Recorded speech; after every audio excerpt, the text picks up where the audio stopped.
Halo Sobat Cuan, jumpa lagi dengan saya di Cerita Saham. Saya ucapkan selamat pagi, selamat siang, selamat malam dimanapun Sobat Cuan menonton video ini. Pada video kali ini saya akan cerita saham IPO Mang yang akan listing dalam waktu dekat ini. Ada 7 hal yang akan saya bahas mengenai Mang. Yang pertama menganalisa background perusahaan dan tujuan IPO. Lalu menganalisa neraca, laba rugi, arus kas, valuasi, underwriter, dan yang terakhir kesimpulan. Background perusahaan PT Manggung Polaraya dengan kode saham MANG merupakan bidang usahanya yaitu kontraktor, sama seperti saham yang sebelumnya sudah saya buat juga yaitu kode sahamnya asli, sama-sama kontraktor. Namun MANG ini sudah didirikan lama dari tanggal 5 Februari 1992. Berikut ini adalah visi misi perseroan dan sampai dengan saat ini perseroan memiliki 22 karyawan. Dan untuk memperoleh pendapatan, perseroan ini terbesar dari jasa konstruksi gedung dan bangunan. Lalu yang kedua dari produksi aspal hot mix, 13,8 miliar. Total semester 1 2023 ini pendapatan perseroan 34,8 miliar rupiah. Berikutnya ini adalah portofolio proyek-proyek perseroan dan ini adalah proyek di tahun 2021. Ini contohnya, lalu ini di tahun 2022. Lalu ini proyek yang sedang dikerjakan di tahun 2023 dan Sobat Cuan bisa lihat di sini total paling tidak ada 60 miliar untuk kontrak tahun 2023. Terbesar dari proyek pembangunan perumahan Green Kemiling ini sebesar nilai kontraknya 45 miliar rupiah. Dan ini adalah contohnya. Selanjutnya saya akan membahas rencana IPO MANG. Jumlah saham yang ditawarkan ada 762.500.000 lembar saham. Ada waran, tiap 10 saham dapat 3 waran gratis MANG. Persentase publiknya ada 20%, harga penawaran dari harga 90 sampai dengan 110. Harga arahnya apabila harga IPO di harga 90 maka arahnya di harga 99 atau naik 10%. Lalu apabila harga IPO-nya di harga 110, maka arahnya di harga 121 atau naik 10%. Harga ARB-nya apabila di harga 90, maka ARB-nya di harga 81 atau minus 10%. Lalu apabila di harga 110, maka harga ARB-nya di harga 99 atau minus 10%. Perolehan dana IPO dari 68 miliar sampai dengan 83 miliar. Masa book building 14 sampai 18 Desember, masa offeringnya rencana tanggal 3 Januari sampai 9 Januari. Dan direncanakan listing pada tanggal 11 Januari. Dan MANG ini akan masuk dalam papan akselerasi. Underwriter-nya ialah PT Panca Global Sekuritas dengan kode broker PG. Penggunaan dana IPO keseluruhan ini 100% akan digunakan untuk modal kerja. Nanti next slide akan saya bahas kenapa perusahaan ini dana IPO-nya keseluruhan 100% digunakan untuk modal kerja perseroan. Lalu untuk warannya, jumlah waran ditawarkan ada 228 juta lembar waran, bonus waran 10/3, persentase waran beredar 7,5%, harga awalnya 0, harga tebusnya di harga 125, maka perolehan dana warannya, harga tebus dikalikan jumlah waran, maka perseroan potensi memperoleh dana dari waran sebesar 28 miliar. Masa perdagangan waran 11 Januari 2024 sampai dengan 11 Januari 2027, masa tebusnya 13 Januari 2025.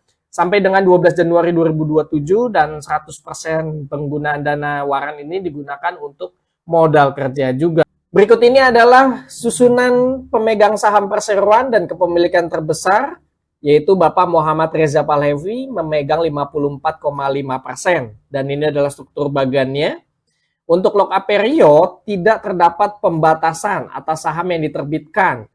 Tapi untuk pengendali atas nama Bapak Muhammad Reza Pahlavi ini ada lock-up period secara sukarela selama 1 tahun. Tapi untuk Ibu Wiwik, Niketut, dan Niazi ini tidak ada lock-up period. Semoga dengan adanya insight mengenai lock-up period ini bisa jadi bahan pertimbangan untuk Sobat Cuan mau ikut IPO ini atau tidak. Karena tidak ada lock-up period untuk ketiga saham ini. Berikut ini adalah profil dari Dewan Komisaris Perseroan dan ini adalah profil dari Dewan Direksi Perseroan.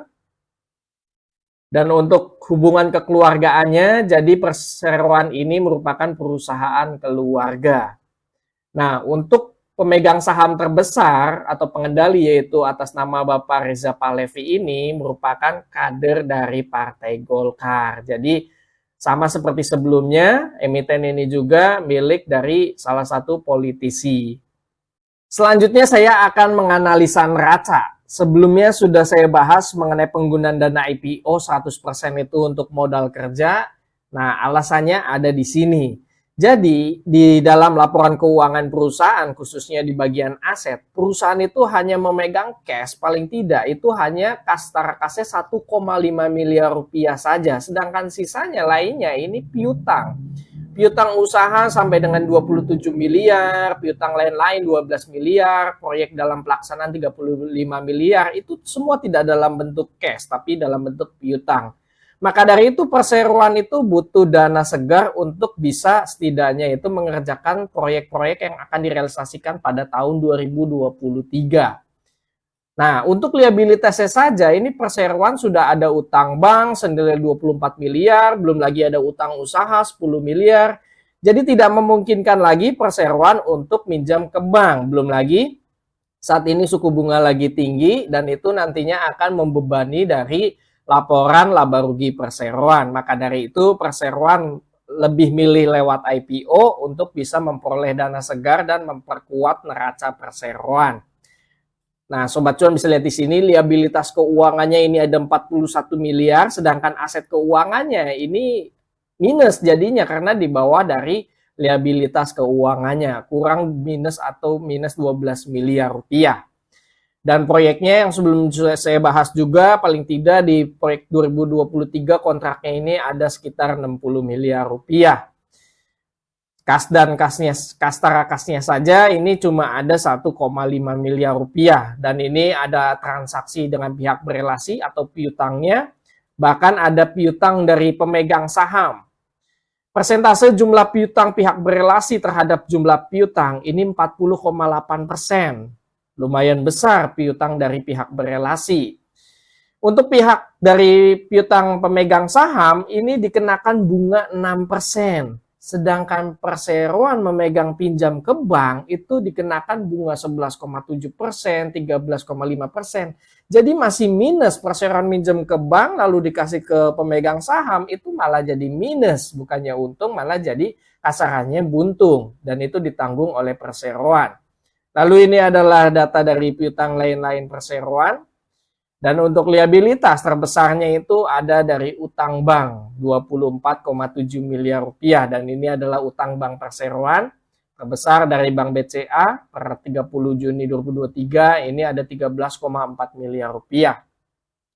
Untuk ekuitasnya di sini ada kenaikan yang cukup drastis, terutama di bagian modal ditempatkan dan disetor yang tadinya hanya 1,5 miliar jadi 61 miliar.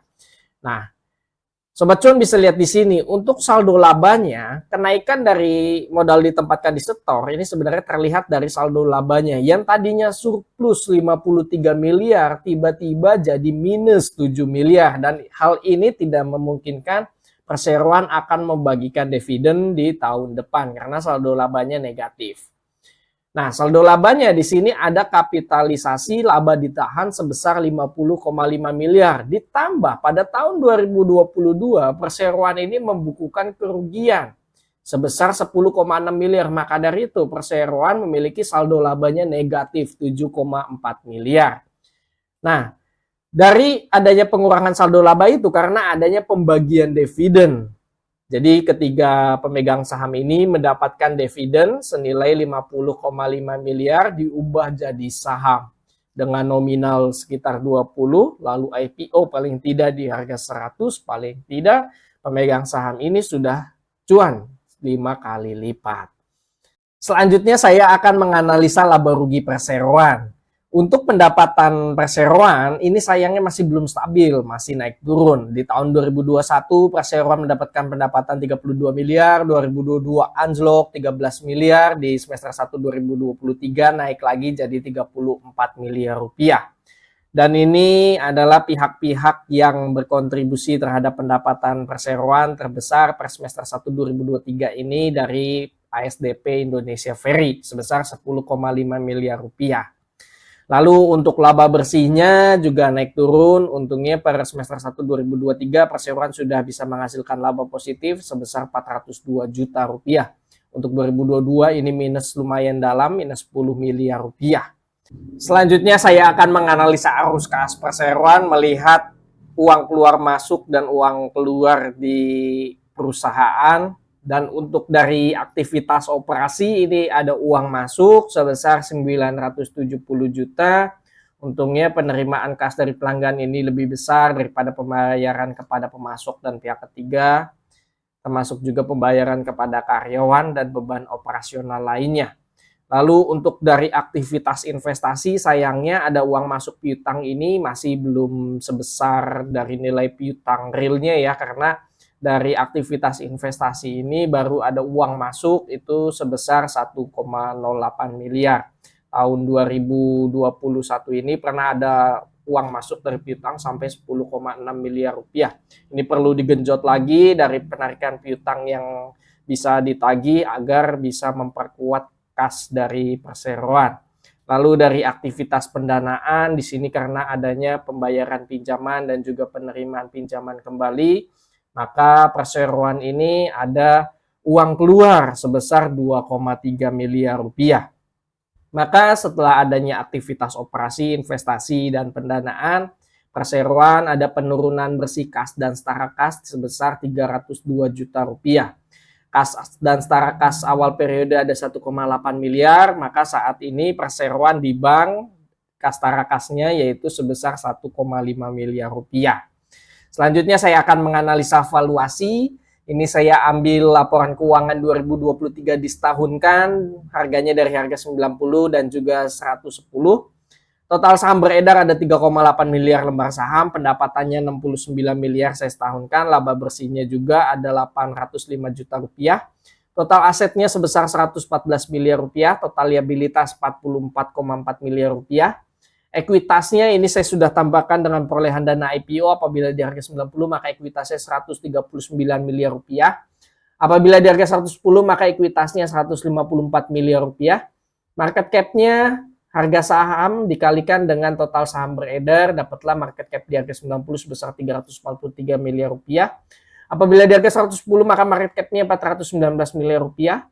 Book value perbandingan ekuitas dengan jumlah saham beredar, maka book value-nya di harga wajarnya di harga 36. Apabila di harga 110 maka book value-nya ini 40. PBVR perbandingan antara harga saham dengan book value, PBVR-nya sebesar 2,5 kali. Apabila di harga 110 maka PBVR yang ditawarkan sebesar 2,7 kali. EPS perbandingan laba bersih dengan total saham beredar, dapatlah EPS-nya 0,21. Per perbandingan harga saham dengan EPS, maka apabila di harga 90 maka PR-nya 428 kali, ini sangat besar sekali. Apabila di harga 110 maka PR-nya 523 kali. ROE perbandingan antara laba bersih dengan ekuitas perseroan, ROE-nya yaitu 0,5%, dan NPM margin profit-nya perbandingan antara laba bersih dengan pendapatan perseroan, NPM-nya sebesar 1,1%.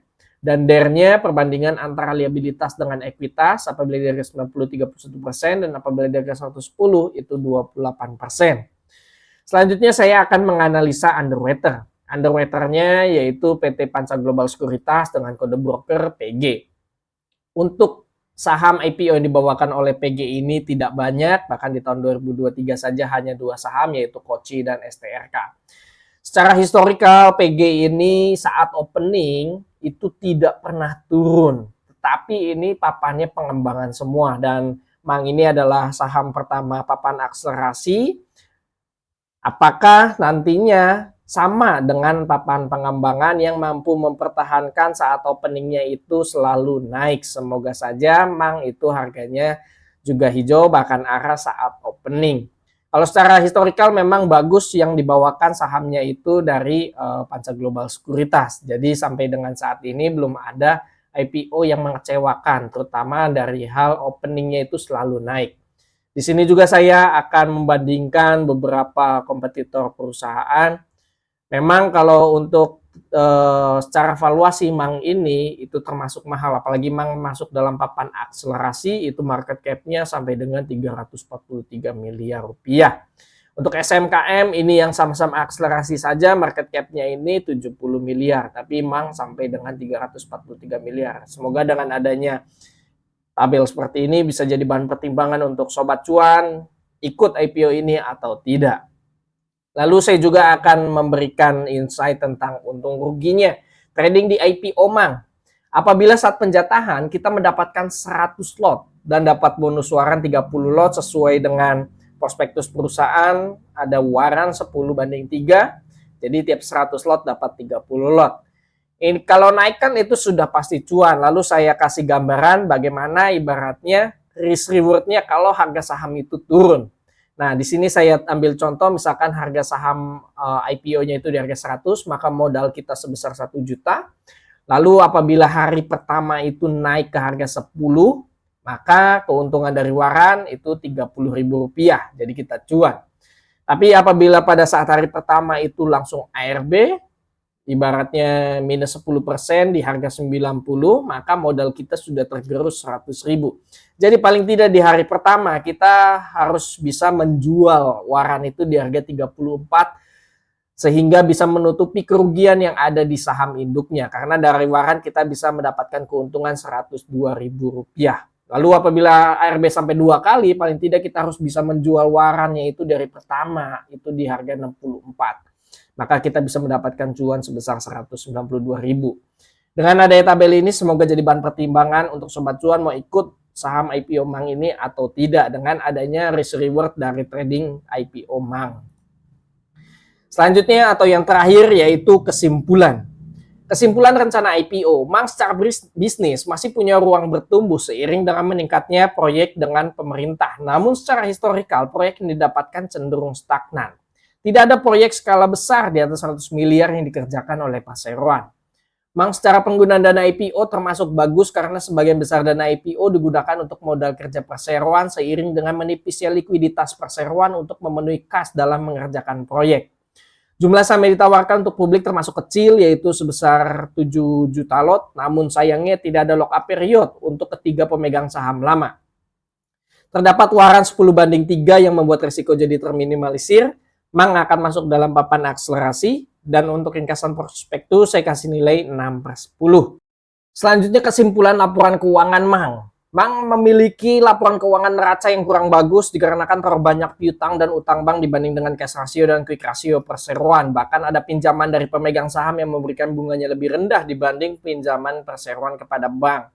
Namun dengan adanya perolehan dana IPO hingga Rp83 miliar setidaknya bisa memperkuat neraca Perseroan.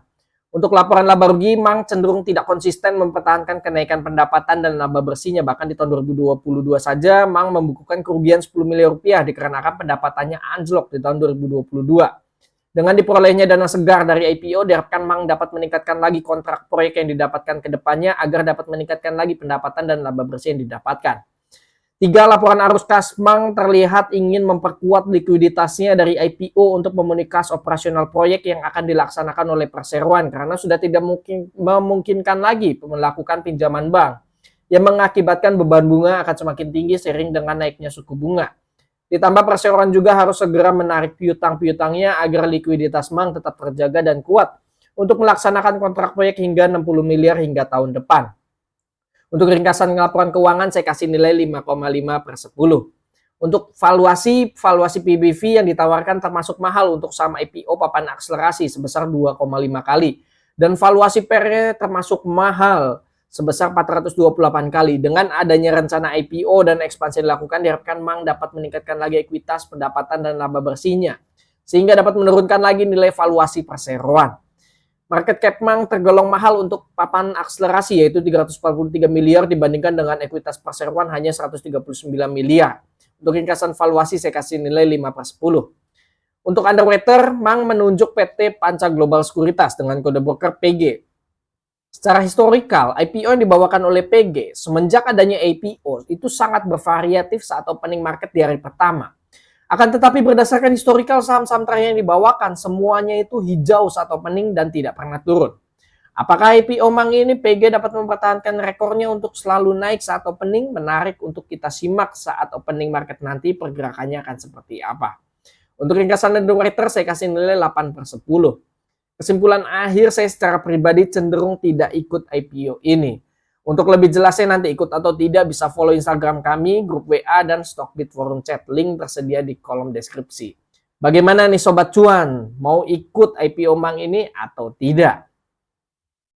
Disclaimer on, video yang berisikan data dan atau informasi yang tersedia hanya sebagai bahan referensi dan edukasi, bukan sebagai ajakan. Keputusan bertransaksi, beli, jual, ataupun skip mengacu pada rekomendasi saham dan isi video ini sepenuhnya merupakan tanggung jawab Sobat Cuan. Terima kasih bagi Sobat Cuan yang sudah mengikuti video Mang ini dari awal sampai dengan akhir. Semoga video yang disampaikan bisa bermanfaat bagi Sobat Cuan dan bisa jadi bahan pertimbangan untuk ikut IPO Mang ini atau tidak.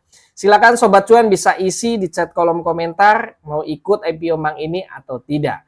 Sampai jumpa di cerita saham selanjutnya. Happy trading, happy IPO, happy investing. See you semua, bye-bye.